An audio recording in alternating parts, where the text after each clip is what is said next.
అతనిపై అనేక అవినీతి కేసులున్నాయి. ఏ కేసులోనూ దర్యాప్తు ముందుకు సాగదు.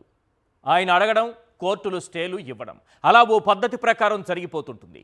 ఒక్క మాటలో చెప్పాలంటే ఈ దేశంలోనే అత్యధిక స్టేలు తెచ్చుకొని ప్రజాస్వామ్యాన్ని అపహాస్యం చేసిన ఏకైక నాయకుడు ఆయనే. ఆయన ఎంతటి ఘనుడంటే అక్రమాస్తుల కేసులో ఆయనపై దర్యాప్తు చేయమని కోర్టు ఆదేశిస్తే మా దగ్గర తగినంత సిబ్బంది లేరు అని సిబిఐ చేతులెత్తేసింది. అది సార్ ఆయన పవర్. ఇప్పుడు పవర్లోనే ఉన్నారు. ఆయన పైన 6 అవినీతి కేసులున్నాయి. అందులో 4 కేసులు క్లోజ్ అయిపోయాయి. అదెలా సాధ్యం? కేసు దర్యాప్తు సాగకుండానే, ట్రయల్స్ నడవకుండానే, నేరం చేశారో లేదో తేలకుండానే కేసు క్లోజ్ అవ్వడమేంటని బాబుకు ఓటేసిన మొహంతో ఆశ్చర్యంగా అడక్కండి. అక్కడే ఉంది మ్యాజిక్. మీకు ఇంకా బాగా అర్థం కావాలంటే నాటి ఫైబర్ నెట్ కుంభకోణం కేసులో ఆయనపై ఫిర్యాదు చేసిన అప్పటి ఎండి మధుసూదన్ రెడ్డి ఇప్పుడు కేసు విత్డ్రా చేసుకున్నారు. Simple case close. దీని వెనుక ఏం జరిగింది? అధికారులు ఆయనపై ఒత్తిడి తెచ్చారా? బెదిరింపులకు దిగారా? ప్రలోభాలకు గురి చేశారా? కేసును తారుమారు చేశారా? సాక్షులను బెదిరించారా? కేసు క్లోజ్ అవ్వడానికి ఎన్ని అడ్డదారులున్నాయో అన్ని అడ్డదారులు తొక్కారా? దీని వెనుక ఢిల్లీ న్యాయవాది సిద్ధార్థ లోద్రా ఉన్నారా? ఆయన చెప్పినట్టుగానే ఆయన గైడెన్స్లోనే కేసు క్లోజ్ చేయడానికి అధికారులు అడుగులు వేశారా అని నన్ను అడక్కండి. ఇవి కోర్టులకు సంబంధించిన విషయం. ఏం జరిగి ఉంటుందన్నది మీ ఊహకే వదిలేస్తున్నా. 2014-19 మధ్య చంద్రబాబు చేసిన దోపిడీ ఎంత, అధికారాన్ని అడ్డుపెట్టుకుని ఎన్ని వేల కోట్లు దోచేశారు, ఆయనపై నమోదైన కేసులెన్ని, ఎన్ని రోజులు జైల్లో ఉన్నారు, ఎప్పుడు బెయిల్పై ఆయన బయటకు వచ్చారు, ఎలా బెయిల్ వచ్చింది, బెయిల్ కండిషన్స్ ఏం చెబుతున్నాయి, ఇలాంటి వివరాలన్నీ చూస్తే బాబుగారి అవినీతి మరకేంటో, ఆ మరక ఇంకా ఉందో లేదో మీకు అర్థమైపోతుంది. 2014-19 మధ్య చంద్రబాబు నాయుడు గారిపైన దాదాపు 6 అవినీతి కేసులు ఉన్నాయి. చాలా ప్రముఖమైన కేసులు. కేంద్ర దర్యాప్తు సంస్థలు పట్టుకున్న కేసుల దగ్గర నుంచి ఇక్కడ దర్యాప్తు సంస్థలు పట్టుకున్న కేసుల వరకు ఉన్నాయి. అందులో ప్రధానమైనది స్కిల్ కేసు. జిఎస్టీ అధికారులు అక్కడ తీగలాగితే డొంక కరకట్టలో కదిలింది. ఆ కేసులో 52 రోజుల పాటు జైల్లో ఉన్నారు. ఇలాంటి కేసులకు సంబంధించి అలాగే ఇంకా చాలా ఇంపార్టెంట్ ఐఆర్ఆర్ కేసు కావచ్చు, ఫైబర్ నెట్ కేసు కావచ్చు, మద్యం స్కామ్ కావచ్చు, ఇసుక కుంభకోణం కావచ్చు, అసైన్డ్ భూములు పేదవాళ్ల కడుపు కొట్టి వాళ్ళ జీవితాల మీద నిర్మించుకునేటటువంటి సామ్రాజ్యం ఈ అవినీతి కేసు. వీటన్నిటికి సంబంధించి ఆ కేసుల పరిస్థితి ఏంటి, ఎంత అవినీతికి పాల్పడ్డారు, ఇప్పుడు కేసులు క్లోజ్ అయ్యాయి అంటున్నారు కదా, ఆయన పైన వచ్చిన ఆరోపణలు ఏంటి, ఆరోపణల దగ్గరే అవుదాం. అసలు ఆ కేసుల వివరాలు ఏంటి ఒకసారి గతంలో చెప్పాను, మళ్ళీ చెబుతున్నాను, మళ్ళీ చెప్పుకుందాం. ఎందుకంటే కేసులు క్లోజ్ అయిపోతున్నాయి కదా. క్లోజ్ అయిపోయినంత మాత్రాన మరక మాసిపోదు, మరక ఇంకా మిగిలే ఉంది. ఇది కూడా పూర్తిగా క్లోజ్ అయినట్టు కాదు సార్. ఏసీబీ కోర్టుతోనే న్యాయస్థానంలో ఏసీబీ కోర్టు దగ్గరే మనం ఆగిపోకూడదు. ఆ పై కోర్టులు ఉన్నాయి. కింది కోర్టు తర్వాత పై కోర్టు, ఆ పై కోర్టు, ఆ పై కోర్టు, ఇలా సుప్రీంకోర్టు వరకు చాలా ఉంటాయి. ముందుగా లిక్కర్ స్కామ్ 2014-19 మధ్య కుంభకోణం విలువ 25,000 కోట్లు. చంద్రబాబు ఇందులో ప్రధాన నిందితుడు. కేబినెట్ కళ్ళుగప్పి ప్రివిలేజ్ ఫీజు రద్దు చేశారు. కేబినెట్ కూడా తెలియకుండానే, కేబినెట్ డెసిషన్ తీసుకోకుండానే రద్దు చేశారు. ఏడాదికి దాదాపు 1,400 కోట్ల రూపాయల లెక్కన 4 ఏళ్ల పాటు 5,000 కోట్ల రూపాయలకు పైగా ప్రభుత్వ ఖజానాకు నష్టం కలిగించే నిర్ణయం తీసుకున్నారు. అది కాకుండా ఎంఆర్పీ కంటే 20% అధిక ధరకు అమ్మకాలు సాగించారు. 5 డిస్టిలరీల నుంచే 50% పైగా మద్యం కొనుగోళ్లు జరిపారు. దీని విలువ 20,000 కోట్లు. ఈ కింద మనం చెప్పుకున్నటువంటి 20% అధిక ధరలకు, డిస్టిలరీ నుంచి 50% మద్యం కొనుగోళ్లు, ఇవన్నీ అన్నీ కలిపితే 25,000 కోట్ల రూపాయల scam. Next case number 2 fibre net scam. నిన్ననే క్లోజ్ అయిపోయింది. ఎన్ని ప్రయత్నాలు చేసినా ఏసీబీ కోర్టు కొట్టిపడేసింది. ఈ కుంభకోణం విలువ 333 కోట్లు. ఈ కేసులో చంద్రబాబు A1, బాబుకు సన్నిహితుడైన వేమూరి హరికృష్ణ కంపెనీకి లబ్ధి. ఈయన ఈవీఎంలు ఎలా ట్యాంపరింగ్ చేయాలో నిష్ణాతుడు, ప్రపంచంలో నిష్ణాతుడు. ఆయన అనేక సందర్భాల్లో ఈవీఎంలను ట్యాంపరింగ్ చేసి చూపించి ఆ ట్యాంపరింగ్కి సంబంధించి ఈవీఎంలను దొంగతనం చేసిన కేసు కూడా ఆయన పైన ఉంది. బ్లాక్ లిస్ట్లో ఉన్నటువంటి ఆయనకి సంబంధించినటువంటి టెరాసాఫ్ట్ కంపెనీకి అడ్డగోలుగా కాంట్రాక్ట్ కట్టబెట్టారు. ఎందుకంటే ఈవీఎంలు ట్యాంపరింగ్ చేయడంలో నిష్ణాతుడు కాబట్టి ఆయనకు అందులో ట్యాంపరింగ్ చేయొచ్చని చెప్పడంలో నిష్ణాతుడు. బాగా అర్థం చేసుకోండి. నిబంధనలకు విరుద్ధంగా టెండర్ల మదింపు. నెక్స్ట్ ఎస్, మూడో case inner ring road scam. కుంభకోణం విలువ 2130 కోట్లు. A1 Chandrababu, A14 Lokesh. లింగమనేని భూముల విలువ పెంచేలా ఐఆర్ఆర్లో అవినీతి మెలికలు. పాము కంటే ఘోరంగా మెలికలు తిరుగుతూ పోతుంది ఐఆర్ఆర్. ఎవరంటే లింగమనేని మనకి గెస్ట్ హౌస్ ఇచ్చాడు కదా కరకట్ట మీద. ఇది లింగమనేని భూముల విలువ పెంచేలా అవినీతికి మెలికలు. 177 కోట్లున్న భూమి విలువ ఎంత చేయాలని ప్లాన్ వేశారు? 2130 కోట్లకు చేరేలా మార్పులు చేశారు. ఈ అవినీతి పాపంలో పవన్ కూడా పాపం పిడికడు వాటానే ఉంది, ఎక్కువ లేదులేండి. నెక్స్ట్,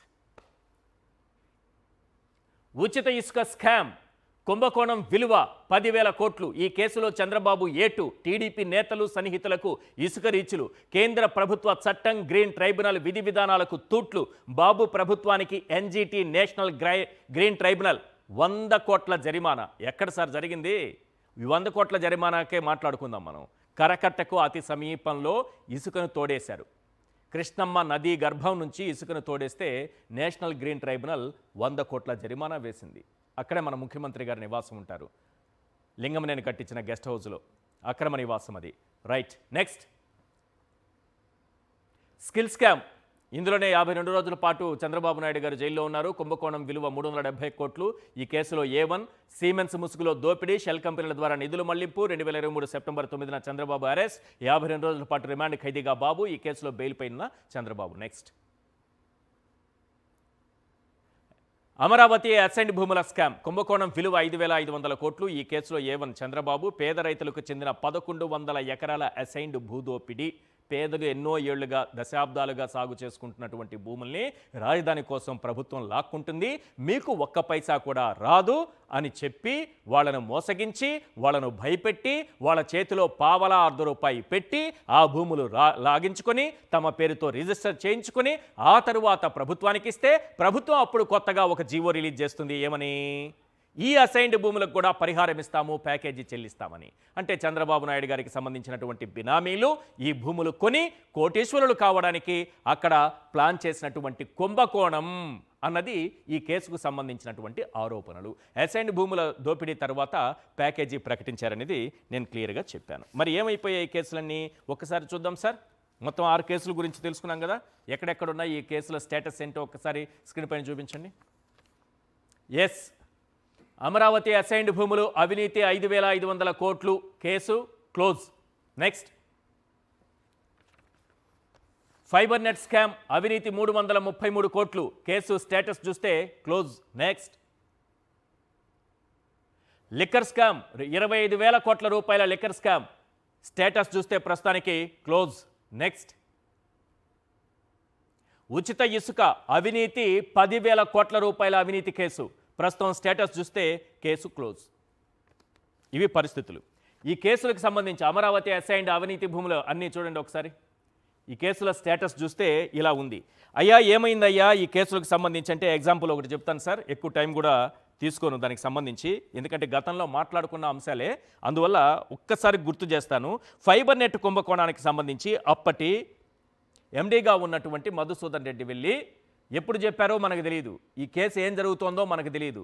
ఆయన వెళ్ళి ఈ కేసును విత్డ్రా చేసుకుంటున్నానని చెప్పగానే కేసుని క్లోజ్ చేసేశారన్నది మన దగ్గరున్న సమాచారం. అదేవిధంగా లిక్కర్ స్కామ్కి సంబంధించి అప్పటి ఎండీగా ఉన్నటువంటి వాసుదేవరెడ్డి వెళ్ళి ఈ కేసును విత్డ్రా చేసుకుంటున్నానని చెప్పిన తర్వాత, అంటే వాసుదేవరెడ్డిని ఎన్ని రకాలుగా ఇబ్బందులు పెట్టారు, కేంద్ర సర్వీసులకి వెళ్లకుండా ఎలా ఆపారు, ఆయన పైన ఒత్తిళ్ళు ఎలా ఉన్నాయి, ప్రలోభాలు ఎలా ఉన్నాయి, ఆయన బెదిరింపులు ఎలా ఉన్నాయి, ఇవన్నీ కూడా క్లియర్గా తర్వాత మాట్లాడుకోవచ్చు. ఆయన పోయి చెప్పిన తర్వాత ఈ మద్యం స్కామ్లో కూడా కేసుని విత్డ్రా చేసుకుంటున్నాననగా ఆ కేసును కూడా క్లోజ్ చేశారు. కనీసం ఈ కేసుల స్టేటస్ ఏంటి, ఉన్నాయా?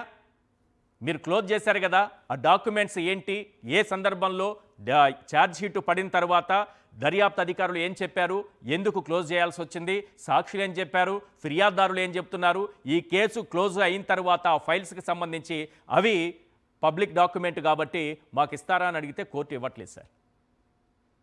ఎంఆర్పీఎస్ రాష్ట్ర అధ్యక్షుడు దాసరి సువర్ణరాజు విజయవాడ ఏసీబీ కోర్టులో థర్డ్ పార్టీ పిటిషన్ దాఖలు చేశారు. అయితే ఆ కాపీలను అందజేసేందుకు ఏసీబీ కోర్టు నిరాకరిస్తూ 5వ తేదీన ఉత్తర్వులు ఇచ్చింది. ఆ ఉత్తర్వుల కాపీ 6 రోజుల తర్వాత గురువారం బయటకు వచ్చింది.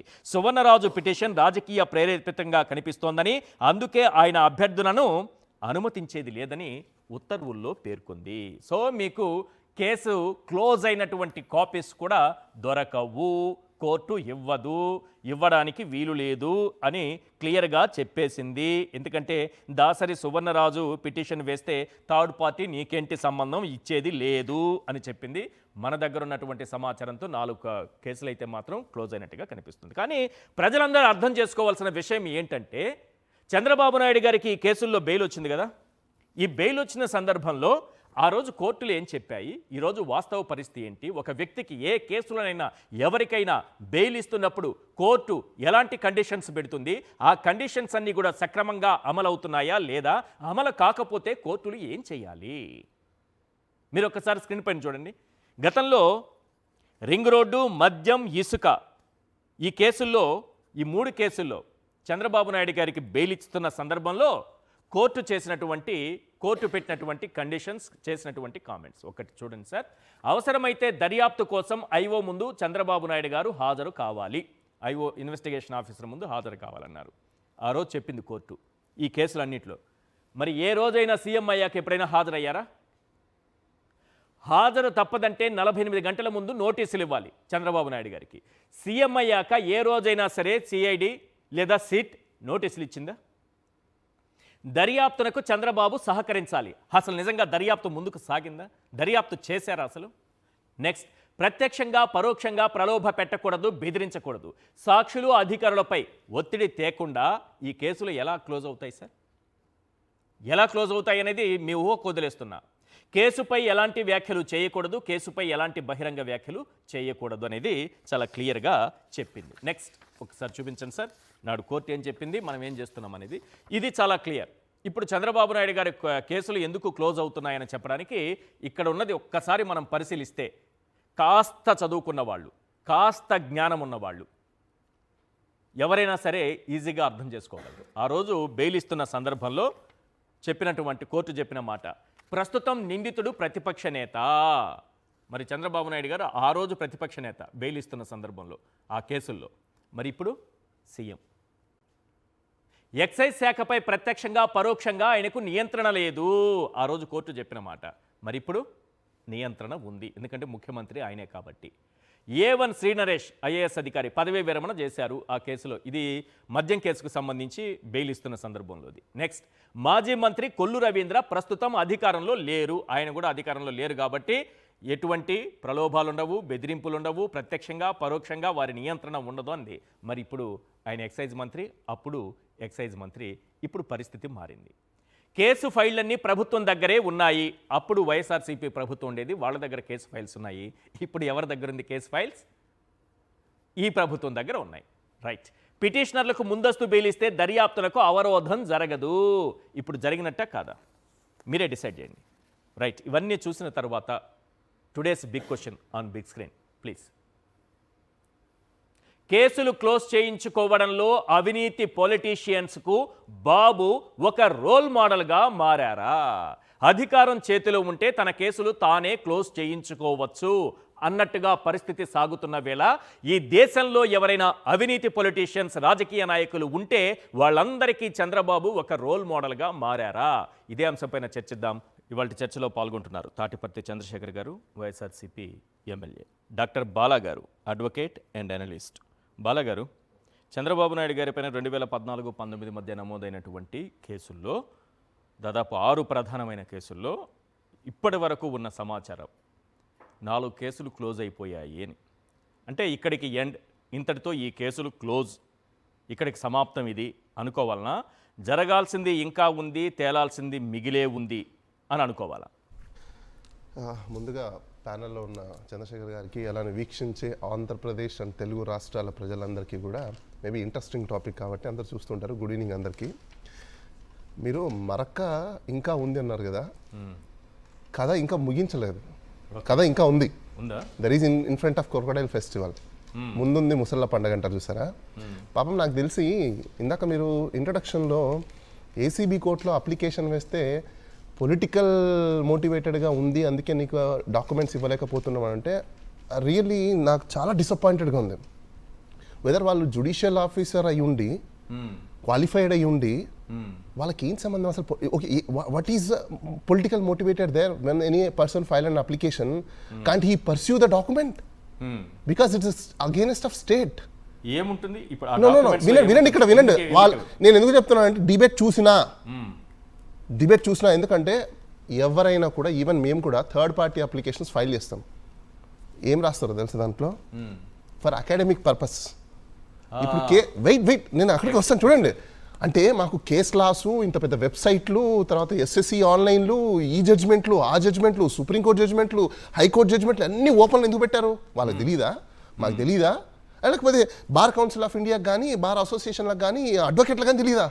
అంటే జ్యుడిషియల్ ఆఫీసర్లు అయిన మాత్రం మీరు చెప్పిస్తే అయిపోతుందా? మీకు కూడా తెలుసు కదా. మాలాగే మీరు కూడా ఎల్ఎల్బి చేసి జ్యుడిషియల్ ఎగ్జామ్ రాసి వచ్చే సీట్లో కూర్చున్నారు కదా. ఒక డాక్యుమెంట్, ట్రయల్ కోర్టులో ఉన్న డాక్యుమెంట్ థర్డ్ పార్టీ అప్లికేషన్ వేస్తే వెదర్ అతను ఏ ఇంట్రెస్ట్ అయినా ఉండొచ్చు. ఇంట్రెస్ట్ ఏముంటుంది అతనికి? క్రిమినల్ కేసెస్లో అయితే ఇన్ కేస్ ఫ్యాక్ట్ తెలిసిన వ్యక్తి అయినాడు అనుకోండి, suppose to bring to the notice of the trial court to do better trial, fair trial కోసం ఎవరైనా ఇంటర్వ్యూన్ అయ్యే అవకాశాలు ఉన్నాయి. తెలీదా? సుప్రీంకోర్టు జడ్జ్మెంట్స్ లేవా? అంత ఇన్ఫ్లుయెన్స్ అయిపోయారా మీరు? నేను అక్కడికి వస్తున్నా. థర్డ్ పార్టీ అప్లికేషన్ వేసుకున్నప్పుడు అసలు మీరు అడ్వకేట్ ఇవ్వాల్సిందే. ఈ కేసును వాదిస్తున్నటువంటి ఎవరైనా గారో మీరో ఎవరో డెఫినెట్లీ అడిగితే కూడా ఇవ్వరా?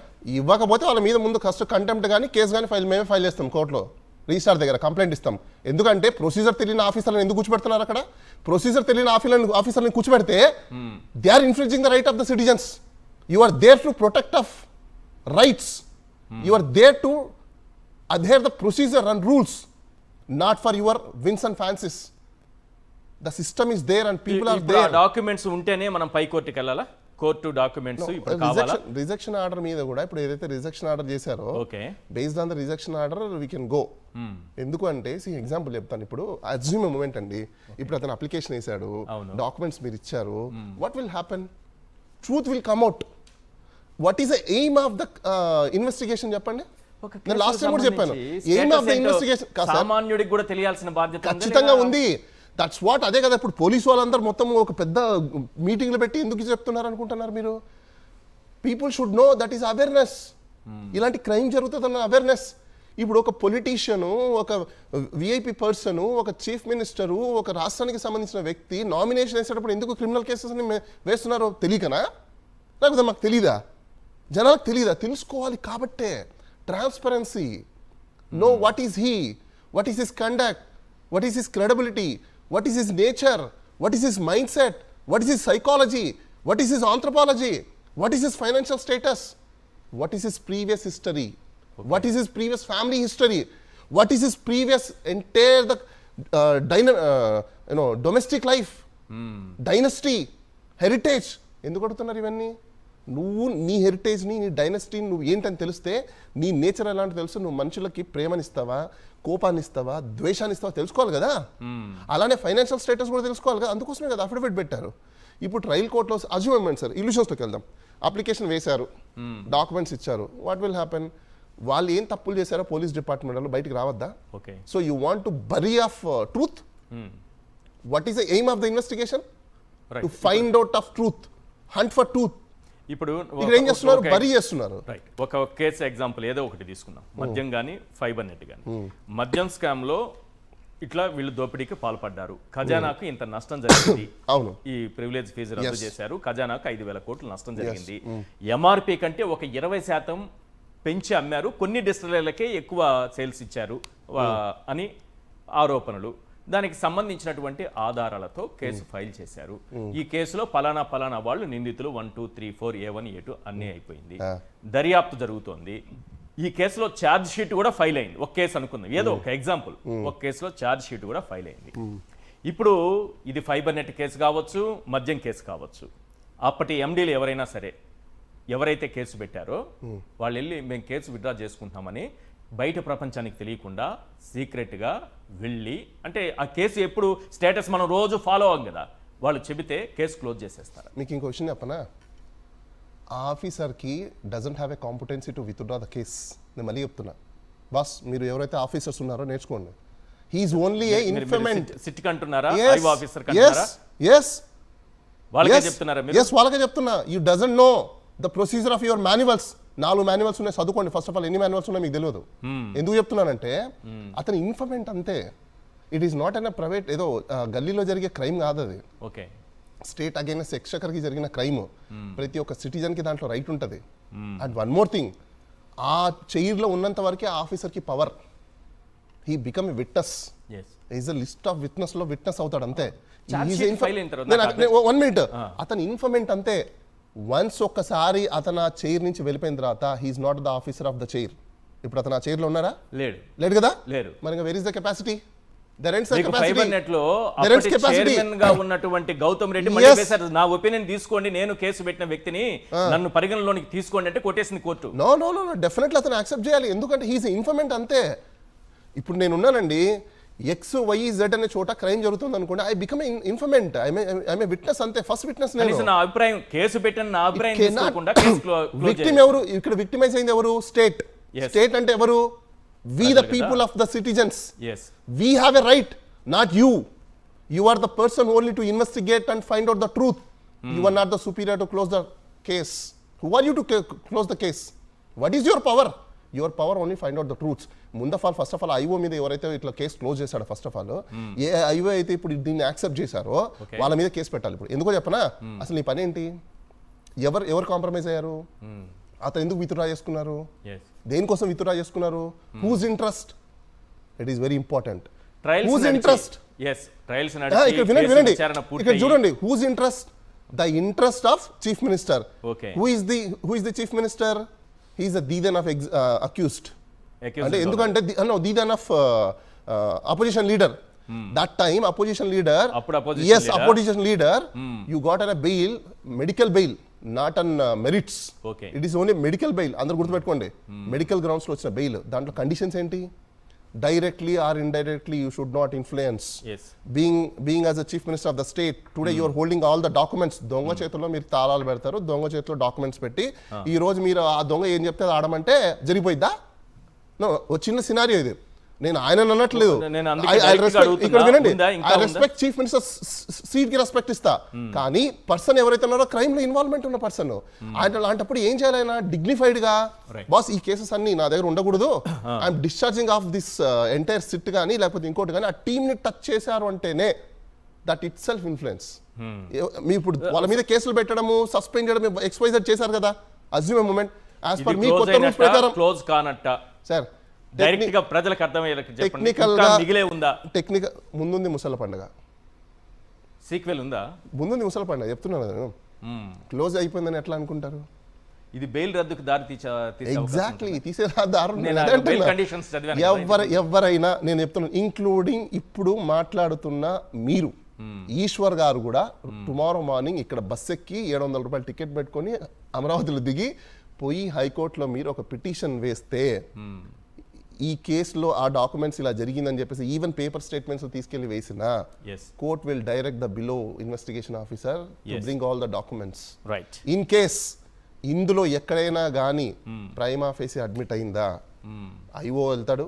మేబీ ఐఓ అనుకోవచ్చు, బాస్ ఇప్పటికైనా మీరు రెక్టిఫై చేసుకోండి, మీరు చేసిన ఈ తప్పు ఏదైతే ఉందో, this will follow you, this will hunt you another years. Remember, నేను మళ్ళీ చెప్తున్నా, ఎవరో ఒకరు కేసు పెడతారు మీ మీద, ఖచ్చితంగా అది పెండింగ్ ఉంటుంది, మీ సర్వీస్ కి ఎఫెక్ట్ అవుతుంది. ఖచ్చితంగా రాబోయే రోజుల్లో దీని మీద మీరు సమాధానం చెప్పుకోలేకపోతే you may be a suspended or you may be a demotion also. ఎందుకో చెప్పనా, ఇంత పెద్ద స్టేట్ అఫెన్స్ ని ఒక అక్యూజ్డ్ కి ఒక ఫేవర్ చేసే విధంగా ఎప్పుడైతే మీరు డ్యూటీస్ ని డిశ్చార్జ్ చేయకుండా చేశారో, పోలీస్ యాక్ట్ ప్రకారము, పోలీస్ మాన్యువల్స్ ప్రకారము మీరు ఖచ్చితంగా శిక్షకు అర్హులే. రైట్. చంద్రశేఖర్ గారు, 2014-19 మధ్య జరిగినటువంటి అనేక అవినీతి కుంభకోణాలకు సంబంధించి కొన్ని కేసులు మీరు అధికారంలో ఉన్నప్పుడు పెట్టడం జరిగింది. అందులో అనేక కేసుల్లో చంద్రబాబు నాయుడు గారు ఏవన్గా ఉన్నారు, ప్రధాన నిందితుడిగా ఆయన ఉన్నారు. ఈ కేసులు ఇప్పుడు 6 కేసులు ప్రధానమైన తీసుకుంటే అందులో 4 కేసులు దాదాపుగా క్లోజ్ అయిపోయినట్టుగా కనిపిస్తోంది. KGF సినిమాలు అనుకుంటాను, ఒక డైలాగ్ ఉంటుంది, ఇప్పుడేం చేస్తాడు మీ హీరో అని. ఇప్పుడేం చేస్తుంది మీ పార్టీ? మీరు ఇప్పుడు ఏమీ చేయకుండా వదిలేస్తే మీరు అక్రమంగా కేసులు పెట్టినట్టుగా ప్రజల్లోకి ఒక సిగ్నల్ వెళ్తుంది. మీరు లీగల్ ఫైట్ కంటిన్యూ చేస్తారా? అందరికీ నమస్కారం సార్. చంద్రబాబు నాయుడు గారు ప్రజలకు సూపర్ 6 హామీ ఇచ్చాడు కదా. సూపర్ 6 అంటే ఈ సూపర్ స్కామ్ల యొక్క కేసుల్ని కొట్టించేసుకోవటమే. సూపర్ 6 అంటే ప్రజలకు ఇస్తారనుకున్నారు, కానీ చంద్రబాబు నాయుడు తనకు తనగా ఇచ్చుకుంటున్నాడు. సూపర్ 6లో ఈ 4 కేసులు ఆల్రెడీ ఇచ్చేసినట్టే అంటున్నాడు కదా. ఈ 4 కేసులను కొట్టేసుకున్నట్టే. ఫైబర్ నెట్ అయిపోయింది, లిక్కర్ స్కామ్ అయిపోయింది, ఇసుక అయిపోయింది, అసైన్డ్ అయిపోయింది, ఇసుక అయిపోయింది, అమరావతి మిగిలింది. కానీ ఐటీ డిపార్ట్మెంట్ నోటీస్ ఇచ్చింది చంద్రబాబు నాయుడు గారికి. స్కిల్ కేసులు 2 కేసెస్లో. అమరావతిలో దాదాపు 8,000 కోట్ల రూపాయల ఆ కాంట్రాక్టులకు సంబంధించి తన పిఏ శ్రీనివాస్ అనేటటువంటి వ్యక్తి ద్వారా ఒక షెల్ కంపెనీలని సృష్టించి ఆ షెల్ కంపెనీలకు సంబంధించిన వ్యవహారాలు చూడడానికి మనోజ్ పార్థసాని అనేటటువంటి అతన్ని ఆ కంపెనీల వాళ్ళకి అటాచ్ చేసి వినయ్ సంగల్లా, విక్కీ జైన్, మనం బాగా విన్నాం, షాపూర్జీ పల్లంజీ సంస్థకు సంబంధించినటువంటి అధికారులు ఐటీ శాఖ వారికి ఇచ్చినటువంటి ఆ నివేదికల్లో చంద్రబాబు నాయుడు గారి పిఏ ఎవరికి ఇవ్వమంటే వాళ్ళకి డబ్బులు ఇచ్చామని చెప్పినట్టుగా చాలా క్లియర్గా సిఐడి వారికి సంబంధించినటువంటి ఆధారాల సేకరణలో ఇవి కూడా ఒక భాగం. ఇప్పుడు సిఐడి అంటే చీఫ్ మినిస్టర్ గారి ఇంటి డిపార్ట్మెంట్గా మారిపోయింది. సిఐడి అంటే అదా, ఇంటెలిజెన్స్ డిపార్ట్మెంట్ కాస్త చీఫ్ మినిస్టర్ ఇంటి డిపార్ట్మెంట్గా మారిపోయింది. ఇన్వెస్టిగేషన్ డిపార్ట్మెంట్ కాస్త ఇంటి డిపార్ట్మెంట్గా మారిపోయింది. అంటే సిఐడి యొక్క అర్థాన్నే మార్చిన చంద్రబాబు నాయుడు గారి కేసుల్లో ఉన్నటువంటి ఆధారాలను చెరిపేలేడా? మీరే చెప్పారు, వాళ్ళ కేసుల్లో ఆయనకి బెయిల్ వచ్చిన సందర్భంగా ఆయన ప్రతిపక్షంలో ఉన్నాడు, ఈ కేసుల్లో ఏ విధంగా ఇన్ఫ్లుయెన్స్ చేయలేరు, ఆ డిపార్ట్మెంట్లో ఉన్నటువంటి వారిని ఏ విధంగా కూడా ఆయన ఇన్ఫ్లుయెన్స్ చేయలేడు, కేసులకు వచ్చినటువంటి నష్టం లేదు కాబట్టి ఆయన కేవలం ఒక ప్రతిపక్ష నాయకుడు కాబట్టే ఆ బెయిల్ ఉంచారు, బెయిల్ ఇచ్చారు. ఓకే, మరి ఇమీడియట్గా బెయిల్ రద్దు చేయాల్సినటువంటి బాధ్యత న్యాయశాఖకి లేదా? ఇచ్చినటువంటి బెయిల్స్ని చంద్రబాబు నాయుడు గారి సీఎం అయిన తర్వాత ఇన్ఫ్లుయెన్స్ చేస్తున్నప్పుడు బెయిల్స్ రద్దు చేయాలా లేదా? ఇది ప్రజలు అడుగుతున్నటువంటి ప్రశ్న. ఈ రాష్ట్రంలో 6 అతిపెద్ద స్కాములు చేసి చంద్రబాబు నాయుడు గారు అత్యంత ధనవంతుడైనటువంటి ముఖ్యమంత్రిగా ఎదిగాడు. మనం చూస్తున్నాం, దాదాపు 10,070 ఎకరాలు, 700 ఎకరాలు, 11,000 ఎకరాలు, 4,300 కోట్ల అసైన్డ్ భూముల్ని దాదాపు 1,300 మంది చేతులు మారాయి. 1,300 మందికి, దానిలో కొంత ప్రభుత్వ భూమిని ఆక్రమించుకున్నటువంటి వారిని బెదిరించేసి అదొక 760 కోట్లు, దాదాపు 5,000 కోట్ల రూపాయల అసైన్డ్ భూముల్ని, ప్రభుత్వ భూముల్ని 130 మంది పైచిలుకు వ్యక్తులు బినామీలుగా మారి చంద్రబాబు నాయుడు గారికి లేదా తెలుగుదేశం పార్టీ సంబంధించినటువంటి నాయకులకి లబ్ధి చేకూర్చేలాగా చేశారు. ఇవాళ ఈ రాష్ట్రంలో కేసులు కొట్టివేస్తున్నటువంటి పరిస్థితి. ఈ సూపర్ స్కామ్ల యొక్క ఈ కేసులు, సూపర్ 6 అంటే ఈ 6 కేసులు. ఈ 6 కేసుల్లో ముద్దాయి ఆయనే, దర్యాప్తు అధికారి ఆయనే, శాసనాలు చేసేటటువంటి అధికారి చంద్రబాబు నాయుడే, తీర్పులు ఇచ్చేటటువంటి అధికారి కూడా చంద్రబాబు నాయుడు గారే. అన్నీ తనకు తానుగా అధికారాన్ని అడ్డం పెట్టుకొని అధికార దుర్వినియోగానికి పాల్పడుతూ ఈ కేసులు తీసేపించుకుంటున్నాడు. ఇది స్పష్టంగా ప్రజలందరూ అనుకుంటున్నటువంటి మాట. మరి బెయిల్ ఎందుకు నిజంగా ఆయన మీరు ఎందుకు ఆ ఫైట్ చేయట్లేదు? ఖచ్చితంగా చేస్తాం. మరొక మాట కూడా చెప్తున్నాం, వైఎస్ఆర్ కాంగ్రెస్ పార్టీ మళ్ళీ అధికారంలోకి వచ్చిన తర్వాత ఖచ్చితంగా ఈ కేసులన్నీ మళ్ళీ రీఓపెన్ అవుతాయి, సందేహమే లేదు. కేసులన్నీ మళ్ళీ ఖచ్చితంగా రీఓపెన్ అవుతాయి. ఖచ్చితంగా. అసైన్డ్ భూములు ఎవరి సొత్తు అండి? ఎవరి సొత్తు? కడు పేదలకు ఇచ్చేటటువంటి భూమి, కడుపుకి పట్టెడు అన్నం తినడానికి పండించుకోమని ఇచ్చేటటువంటి భూమి. ఆ భూమి పేదలకు కాకుండా పెత్తందారులు కొట్టివేసి దానికి వచ్చేటటువంటి ఆ యొక్క ప్యాకేజీని కొట్టేయడానికి, అమరావతిలో ఇచ్చేటటువంటి ప్యాకేజీని కాజేయడానికే కదా ఈ భూములన్నీ వాళ్ళు కొన్నది. కొనడానికి వాళ్ళు చూపించింది ఏంటి? ప్రభుత్వం డబ్బు ఇవ్వదు, మీ భూములు కానీ మీరు అమ్ముకోకపోతే లేదా మాకు ఇచ్చేయకపోతే మీకు డబ్బు ఇవ్వదు, ఉచితంగా మీ భూములు కోల్పోతారు అని భయపెట్టే కదా తీసుకున్నారు. ప్రభుత్వ భూముల్ని సాగు చేసుకునేటటువంటి రైతుల దగ్గర నుంచి కూడా గుంజేసుకున్నారు. ప్రివిలేజ్ ఫీజ్ లిక్కర్కి సంబంధించింది. ఆధారాలు లేవని చెప్పడానికి ఏమన్నా అర్థం ఉందా? బుద్ధి ఉందా కొంచెం అన్నా? ప్రివిలేజ్ ఫీజు తీసేయాలి అంటే అది ప్రజలకు ఏమన్నా మంచి చేసేటటువంటి స్కీమా? Yes. మందు మీద ప్రివిలేజ్ ఫీజ్, లిక్కర్ మీద ప్రివిలేజ్ ఫీజ్. Yes. ఎందుకు పెడతాం ప్రివిలేజ్ ఫీజ్? వాళ్ళు సంపాదిస్తారు కాబట్టి లిక్కర్ వ్యాపారం చేసి ప్రివిలేజ్ ఫీజ్ గవర్నమెంట్కి కట్టాలి. ఆ ఫీజు ద్వారా వచ్చేటటువంటి డబ్బుని పేదలకు ఉపయోగించాలి. ఫీజు తీసేసే అధికారం నీకెవరిచ్చారు? చీకటి జీవోలు ఇచ్చేసి జీవో నంబర్లు ఆహా, ఆ 216 బార్లు, ఆ యజమానులు, ఈ మందు షాపులు నడిపే వాళ్ళు యజమానులు అందరూ చంద్రబాబు నాయుడు గారిని కలిసి ప్రివిలేజ్ ఫీజు తీసేయండి అని ఒక వినతి పత్రం ఇచ్చారు. అయితే తమాషా ఏంటంటే జీవో వస్తుంది కదా దానికి సంబంధించి, వాళ్ళు వినతి పత్రం ఇచ్చిన దానికంటే ముందు రోజుతో వచ్చింది జీవో. Correct correct. ఇది ప్రజలు అర్థం చేసుకోవాల్సి. ఎంత పెద్ద స్కామ్ అది, ఎంత పెద్ద స్కామ్ అంటే వాళ్ళతో ఆల్రెడీ మాట్లాడేసుకొని వాళ్ళతో లోపాయకారి ఒప్పందాలు చేసుకొని Point. వాళ్ళ ద్వారా డబ్బుని వెనకేసుకోవచ్చు అనేటటువంటి స్కామ్కి తెరలేపి ఫీజు లేపేసి. నేనేమడుగుతున్నానంటే చంద్రబాబు నాయుడు గారికి పడుతోంది మీరే కదా, ఇప్పుడు మీ పార్టీనే కదా, మీ పార్టీ నాయకులు కదా. ఏంటంటే ఇప్పుడు మద్యం స్కామ్ మీ పార్టీ నాయకులు ఇబ్బంది పడుతున్నారు, మీ పార్టీ పైన ఎక్కువ కేసులు వస్తున్నాయి. మీ పార్టీ అంటే మీరు అధికారంలో ఉన్నప్పుడే మద్యం కుంభకోణాలు జరిగాయని ఇప్పుడు కేసులు పెడుతున్నారు. సార్, మద్యం కుంభకోణాలకు కారణమైందే చంద్రబాబు నాయుడు గారు. 2014-19లో మేము ఉన్నాం అధికారంలో. ఫీజు తీసేసింది ఎవరు? 4,300 పైచీలకు మద్యం షాపులకి, బార్ లైసెన్సులకి అడ్డగోలుగా క్యాబినెట్లో కూడా నిర్ణయాలు జరగకుండా ఈ స్కాములకి తెరలేపింది ఎవరు? చంద్రబాబు నాయుడు గారు కాదా? మేము అందుకే అడుగుతుంది. ఇప్పుడు 1,000,000 మంది 1,000,000 సంతకాలు సేకరించి 1,000,000 మంది గళం ఇప్పుతుంటే ప్రైవేట్ చేస్తున్నటువంటి ఆ యొక్క మెడికల్ కాలేజీని ఆపనటువంటి చంద్రబాబు నాయుడు గారు 10 మంది వచ్చేసి ఒక పేపర్ ఇస్తే జీవోలు ఎందుకు ఇచ్చాడు? అవును. ఫీజు ఎందుకు తీసేశాడు? కోట్ల రూపాయల ఆదాయం వచ్చేటటువంటి ప్రభుత్వ ఆదాయానికి గండి కొట్టే అధికారం మీకెవరిచ్చారు? ఆర్థిక శాఖ నుంచి అనుమతులు ఉన్నాయా? క్యాబినెట్ అనుమతి ఉందా? ఏమీ లేకుండా ఎందుకు ఇచ్చారు? డబ్బు లాక్కోవడానికే కదా, డబ్బు కొట్టేయడానికే కదా.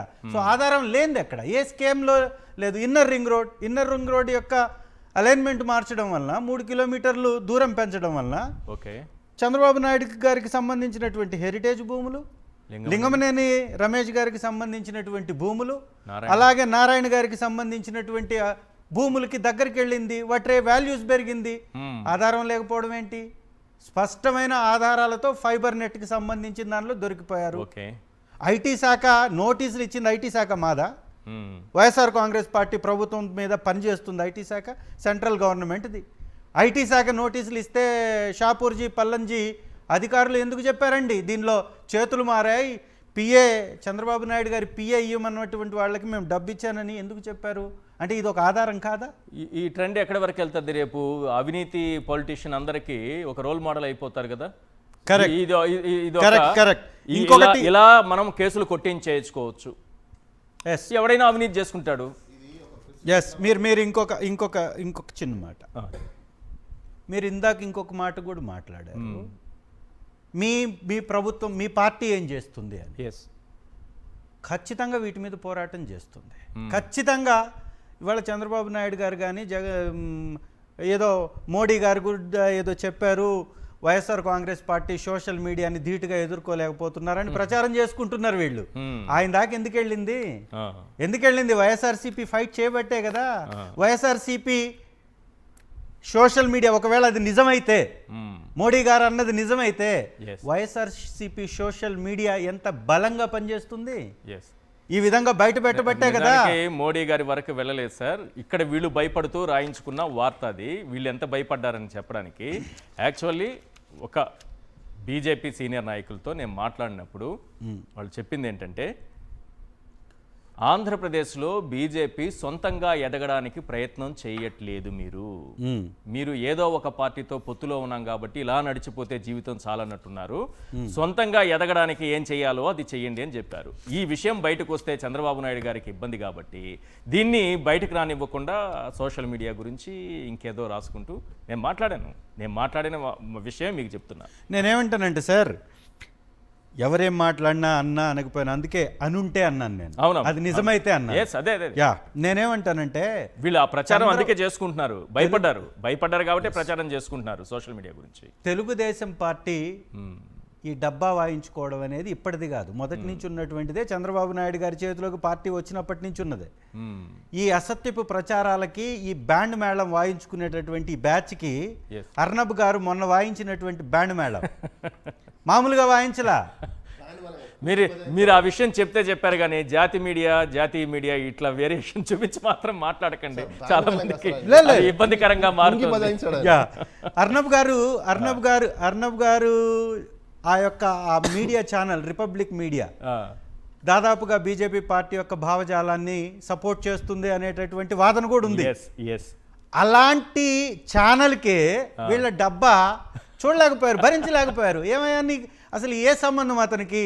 లోకేష్ గారు వార్ రూమ్ పెట్టడం ఏంటి, వార్ రూమ్లో కూర్చోవడం ఏంటి అంటే ఇతనికి ఆ రెస్పాన్సిబిలిటీ కింద కూర్చున్నాడంట. ఇక్కడ యొక్క సంస్థలు అడ్డడుగు స్థాయికి పడిపోతూ ఉంటే దాన్ని కంట్రోల్ చేసుకోలేనటువంటి ఈ లోకేష్ గారు, పవన్ కళ్యాణ్ గారు జాతీయ స్థాయిలో ఉన్నటువంటి వ్యవస్థల గురించి కూడా డబ్బా కొట్టుకుంటుంటే ఊరుకుంటారా? లాస్ట్గా అతను ఖాళీ సీటు పెట్టేసి ఒక్క నిమిషం సార్, ఖాళీ సీటు పెట్టి ఈ ఖాళీ సీటు తెలుగుదేశం పార్టీకి సంబంధించినటువంటి వ్యక్తికి మేము కేటాయించినటువంటి సీట్ ఇది, దీనిలో వాళ్ళు మాకు సమాధానం చెప్పడానికి రాలేదు, మీరు రాకపోయినా, మీరు రిపబ్లిక్ టీవీని బ్యాన్ చేసినా మీ యొక్క ఇంపాక్ట్ జీరో అనిలా జీరో జీరో జీరో అని చూపించాడు.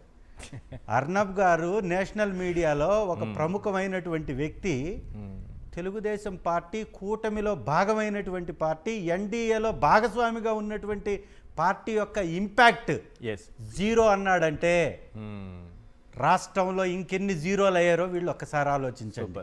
జాతీయ స్థాయిలో కాదు, రాష్ట్రంలో కూడా స్కీములు. ఈ స్కీములన్నిటిలో స్కాములు, ప్రతి దానిలో కూడా విపరీతమైనటువంటి దోపిడీకి అడ్డంగా నిలబడ్డ పోలీస్ వ్యవస్థ వాళ్ళ అట్టడుగు స్థాయికి పడిపోయింది. నిన్న పిన్నెల్లి గారి విషయంలో కూడా మీరు గమనించుంటారు. సంబంధం లేనటువంటి కేసులో ఎన్నడూ ఆ చనిపోయినటువంటి వ్యక్తుల్ని తను చూడనే లేదంట. వెళ్ళాను, నేను రాత్రికే వెళ్ళిపోయాను. నాకు ఆల్రెడీ ఇంటెలిజెన్స్ వాళ్ళందరూ నాకు కాల్స్ చేశారు. ఎవరు కనీసం సంఘీభావం మాట్లాడడానికి కూడా ఎవరిని రానివ్వలేదు. చిట్ట చివరికి వాళ్ళ ఇంట్లో పని చేసేటటువంటి పని మనిషిని రానివ్వలా. మేము అక్కడే ఉన్నాం, లోపలే ఉన్నాను నేను లోపల. లాస్ట్కి వెళ్ళింది నలుగురు వెళ్ళగలిగాం. నలుగురికి వెళ్ళగలిగితే మేము లోపలే ఉన్నాం. సిఐఎస్ఐ లోపలికి వచ్చేసి నాకు నోటీస్ ఇవ్వడానికి వస్తాడు. ఏది నేను వచ్చేసిన తర్వాత రాకూడదని నోటీస్ ఇస్తాడంట, ఉండకూడదని నోటీస్ ఇస్తాడంట. ఆ కేసులో సార్ అత్యంత దుర్మార్గం. ఇవాళ మాచర్లలో ఎలా ఉంది పరిస్థితి అంటే వన్ సైడ్ అయిపోయింది పార్టీ. జనాలందరూ వైఎస్ఆర్సీపీకి సానుభూతిపరులుగా మారిపోయారు. అంటే ఎంత ఒక పిల్లిని కూడా మనం రూమ్లో వేసి కొడితే పులైపోతుంది అంటారు చూడండి. ఈ రాష్ట్రంలో కాదు పిన్నెల్లి గారి గురించి కాదు నేను అనేది, ఒక్క నిమిషం. ఈ రాష్ట్రంలో ప్రజల్ని వీళ్ళు పెడుతున్నటువంటి ఇబ్బందులకి ప్రజలు పులులై తిరగబడుతున్నారు. పిన్నెల్లి గారి విషయంలో అయితే చాలా చాలా తప్పండి వాళ్ళు చేసింది. సంబంధం లేనటువంటి కేసులో ఇరికిచ్చేసి వారిని వాళ్ళు జైల్లో పెట్టారు. ఆధారాలు కూడా వాళ్ళు చూపించింది ఏంటో తెలుసా సార్? జైల్లో పెట్టడానికి కారణం ఆధారం ఏంటో తెలుసా? వాళ్ళు చూపించింది, వీళ్ళు ఏదైతే వాంగ్మూలం ఇవ్వడానికి వెళ్ళారో పోలీసులు పిలిపించారు విచారణకి విచారించినప్పుడు ఏ ప్రశ్నలు వేశారు, ఏ సమాధానాలు చెప్పారు, అవి మారకుండా ఉండడానికి సంతకాలు పెట్టించుకుంటారు కదా. ఆ పేపర్ కాపీ తీసుకెళ్ళి ఆయన కోర్టులో వేస్తే దాన్నే వీళ్ళు దొంగిలించారన్నట్టుగా డిపార్ట్మెంట్ మేము ఇవ్వలేదు అని అబద్ధం చెప్పి ఆయన మీద ఇవాళ అరెస్ట్ వారెంట్ వచ్చే విధంగా చేశారు. బాలగారు, ఇప్పుడు ఈ కేసులు ఈ విధంగా మూతబడుతున్నాయి కదా, ప్రజలకు కానీ ఈ కేసుల్లో వాస్తవాలు తెలుసుకోవాలి అనుకునేటటువంటి వాళ్ళకి కానీ, లేకపోతే గత ప్రభుత్వం కేసులు పెట్టింది కాబట్టి ఇట్లా క్లోజ్ అయిపోతూ పోతే వాళ్ళు అక్రమ కేసులు పెట్టినట్టు ఒక సిగ్నల్ వెళ్ళే రాంగ్ సిగ్నల్ వెళ్ళిపోతుంది. కాబట్టి వైఎస్ఆర్సీపీ కానీ ఏం చేయాలి, వాళ్ళ ముందున్న ఆప్షన్ ఏంటి? సార్, సాక్షి మీడియా చూసే ప్రతి ఒక్క తెలుగు ప్రజలు, అడ్వకేట్లు, జ్యుడిషియల్ ఆఫీసర్లు, లేకపోతే జ్యుడిషియరీకి సంబంధించిన డిపార్ట్మెంట్లో పనిచేసే వాళ్ళు ప్రతి ఒక్కరు కూడా ఇంట్రెస్టింగ్ సబ్జెక్ట్ కాబట్టి అందరూ కూడా వినండి.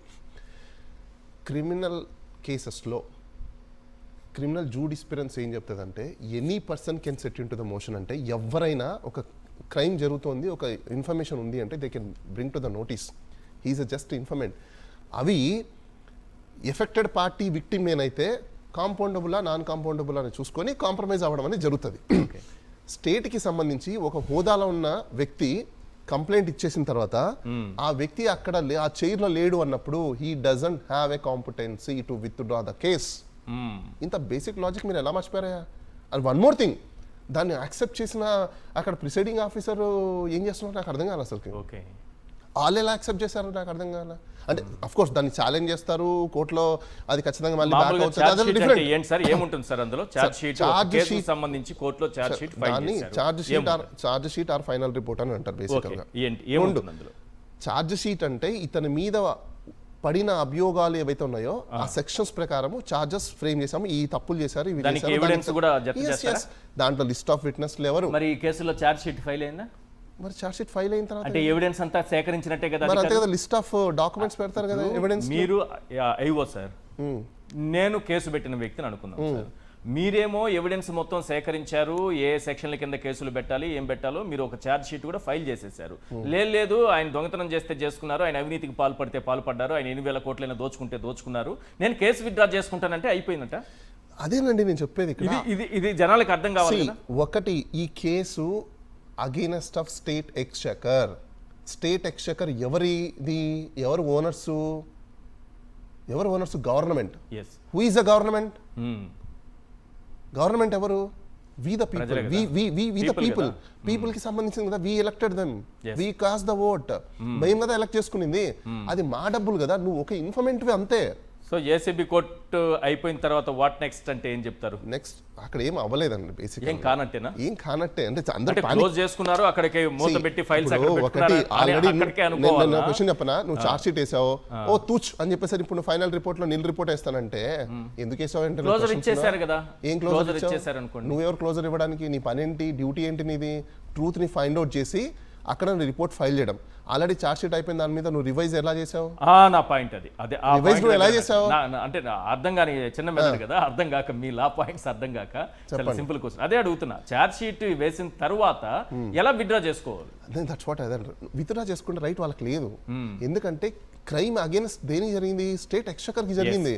అందులో వ్యక్తుల మధ్య కాదు, పర్సనల్ కాదు, ఇది అసలు ఇండివిజువల్స్ కాదండి. ఇది ఒక సూపర్ పవర్ ఉన్న వ్యక్తి చైర్లో చేసిన ఒక రేపు హైకోర్టుకైనా వెళ్ళొచ్చు, సుప్రీం కోర్టుకైనా వెళ్ళొచ్చు. సార్ ఇది ఆప్షన్ అయితే నేను క్వశ్చన్ చెప్తాను. బేసిక్ ఇప్పుడు మా లా చదివే వాళ్ళు చాలా మంది కూడా వింటుంటారు. ప్రతి ఒక్క కామన్ ఇది సార్, ఇది ఫర్ అకాడమిక్ పర్పస్ ఎవరు అఫిడవిట్ వేసినా ఎంటైర్ పీసు పేపర్తో సహా, ఇంకోటి ప్రిసైడింగ్ ఆఫీసర్ రాసే బుక్ ఉంటుంది ఒకటి వాళ్ళ దగ్గర, డే బుక్ ఉంటుంది, అది కూడా ఇవ్వాలి ఫస్ట్. దీనికి ఒక బెస్ట్ ఎగ్జాంపుల్ ఒకటి చెప్తాను.